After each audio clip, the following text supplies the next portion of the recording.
Hello Tennos, Zelp here, and today we are going to take a closer look at Titania. Now Titania is one of the Warframes that I've never really invested enough time into fully understanding her. One of the reasons is because personally I don't really like archwing, and the fact that her fourth ability is sort of a archwing mode kind of thing, it kind of turns me off. So I've never really played her enough. But because you guys asked for it, I've done a lot of research and tried her out for many hours, and today we are going to see what's interesting about Titania. When it comes to understanding an older Warframe like Titania, of course the first thing that I do is to watch Warframe videos on Titania.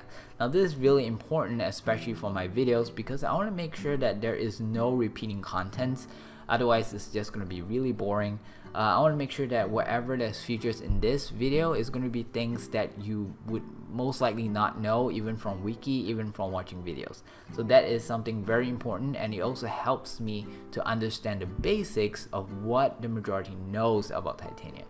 It was also brought to my attention that majority of my viewers, my subscribers, they are more towards the veteran side than the beginner side. And you guys are here for the fine details that you don't find in other videos. But if you need a basic video on Titania, I would highly recommend Tactical Potatoes one. I'll put the link at the description so you can go watch that before actually watching this one if you have no clue whatsoever on Titania. Now you really want to pay attention to what I'm saying. There won't be a lot of visual examples because I don't really have a lot of time to make this video.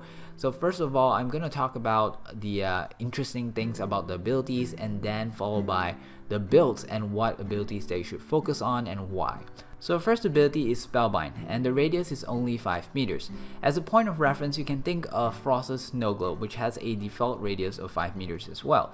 Now if you've ever tried maximizing Frost's Snow Globe radius, you'll find that it's actually not really that big. So in other words, for a CC ability like Spellbound, the effects of actually using it on an open area on enemies scattered all around is not really that effective. However, if the enemy is being funneled, or if the tile set of that map is really small and you could group them all together, Spellbind is actually better than some CC abilities. If you were to compare with Woban's third ability, which costs like 75 energy, Spellbind only costs 25 by default.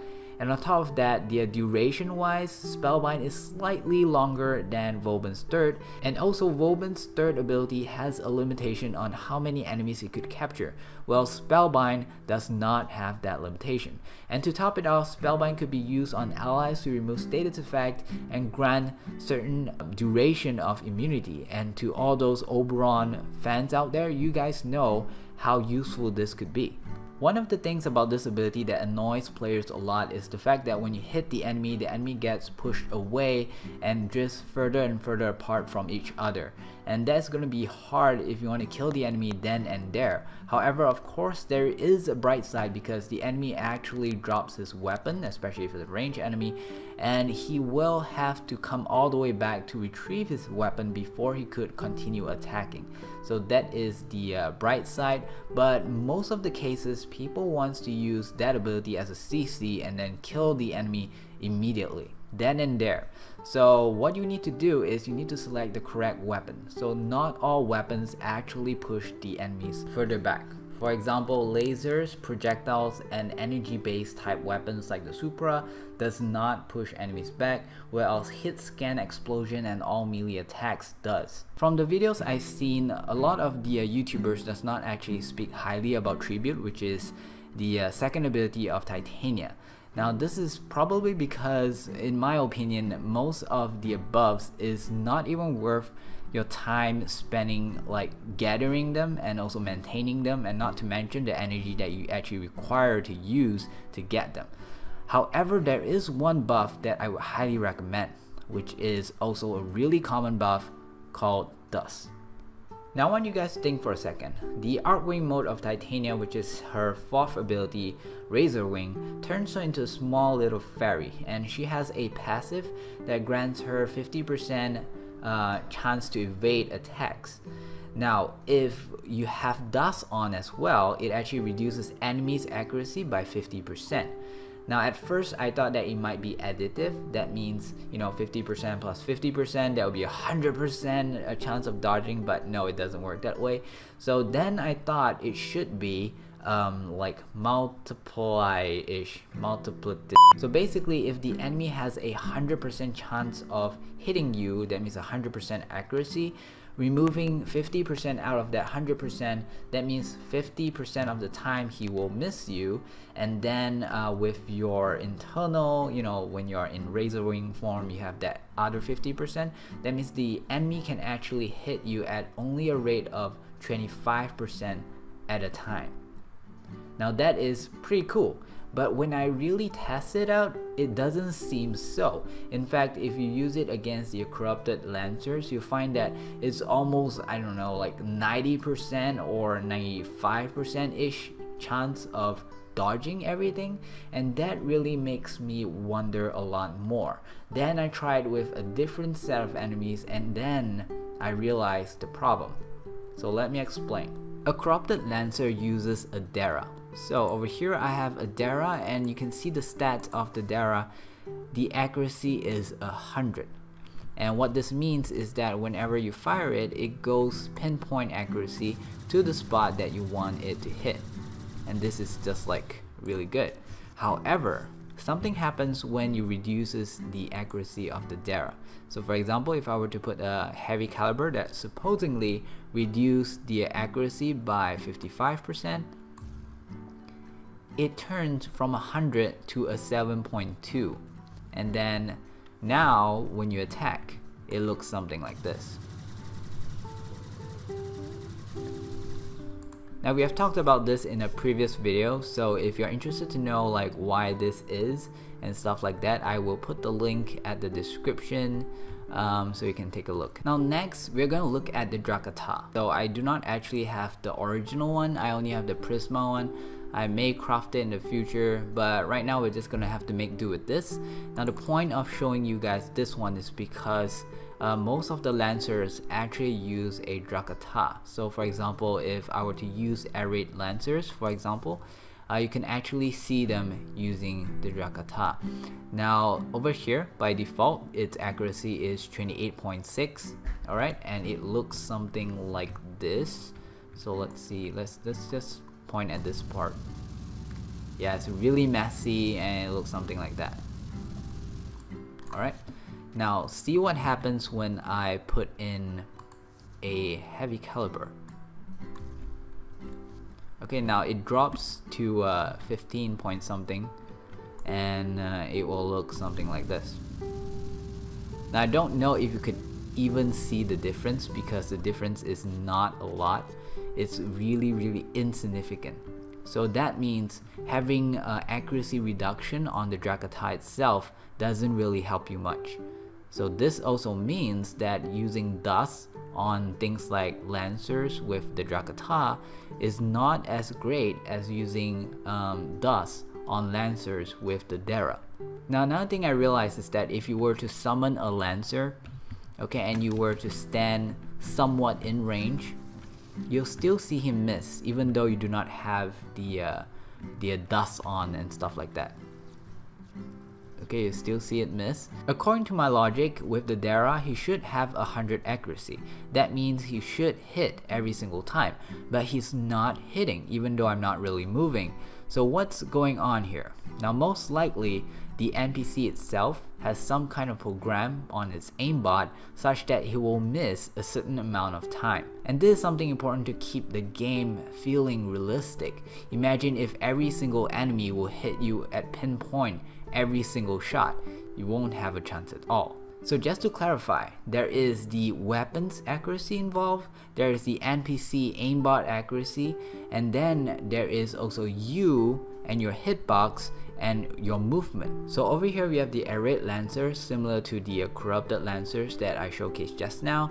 It's also both level 150, and let's see if we could survive this.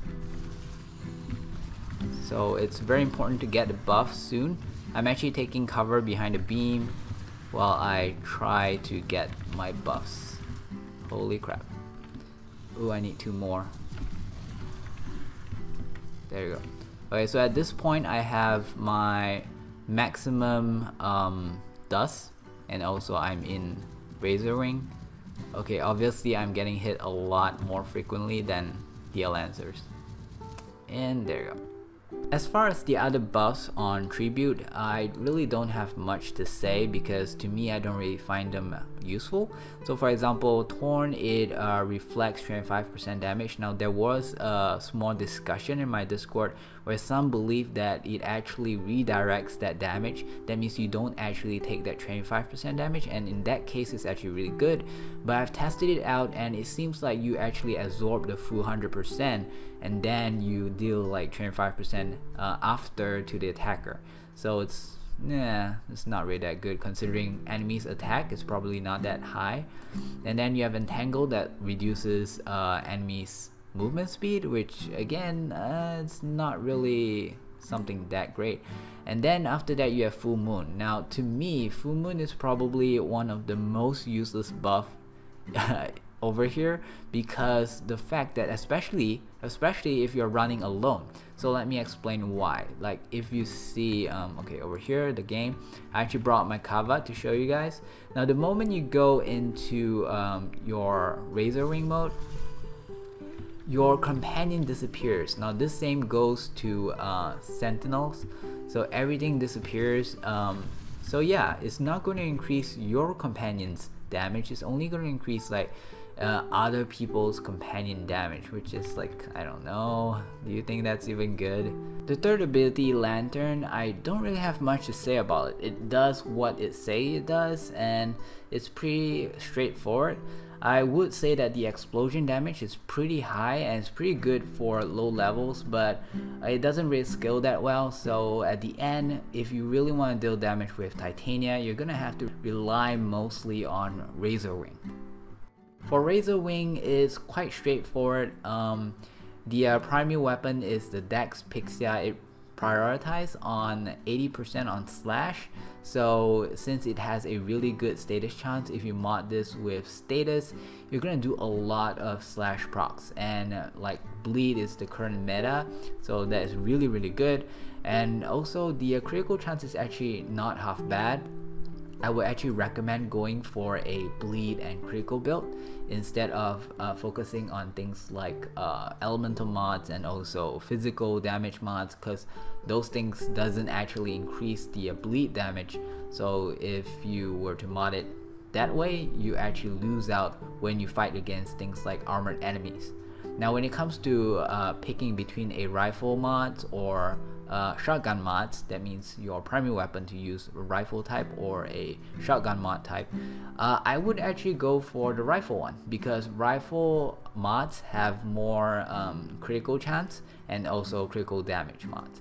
However, the shotgun does have more base damage mods. However, I did discuss this before in a previous video. I'm just going to leave the link so that you can save time. Is that you do not want to allocate all your damage on a certain multiplier. You want to have more multiplier with more damage instead. For the melee weapon, which is the Diwata, to me, I don't think it actually shines bright here. So in this case, it focuses on puncher. The status chance is not really that good. The critical chance is not that good. The critical damage is also not that good. I would probably use the melee on this character more on lifesteal, life strike, you know, just to recover a little bit and then switch back to my primary weapon and start shooting. I mean, considering that there is no ammo limit, like why not just keep using the Dex Pixia. Now here's something interesting. You know Reflex Guard, like you have a chance of auto-parrying. Now apparently this thing actually works when you are using Razorwing.